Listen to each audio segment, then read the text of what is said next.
کہا جاتا ہے کہ ایک دن جنات کا بادشاہ جو سینکڑوں سالوں سے اپنی قوم پر حکومت کر رہا تھا، اپنی قوم کے ساتھ کسی مسئلے پر پریشان ہو گیا۔ جنات میں فتنہ، بیماری اور لڑائیاں بڑھ گئیں۔ اس نے اپنے درباری جنوں سے کہا، کوئی ایسا انسان تلاش کرو جس کے دل میں نور الہی ہو، جو ہمارے دلوں کے اندھیرے ختم کر سکے۔ چند دنوں بعد اس نے خواب میں ایک نورانی چہرہ دیکھا جس کے قدموں کے نیچے روشنی پھیل رہی تھی۔ جب بیدار ہوا تو سمجھ گیا کہ یہ اللہ کا ولی ہے۔ وہ انسانی شکل میں اس ولی کے دروازے پر آیا اور عاجزی سے کہنے لگا، مجھے تمہارا مرید بننے کی اجازت دو۔ میں نے زمین و آسمان کے علم دیکھے، مگر تمہارے قدموں کے نیچے وہ سکون پایا جو کہیں نہ ملا۔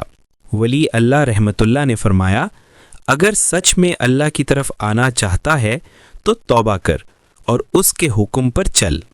یہ سن کر جنات کا بادشاہ سجدے میں گر گیا۔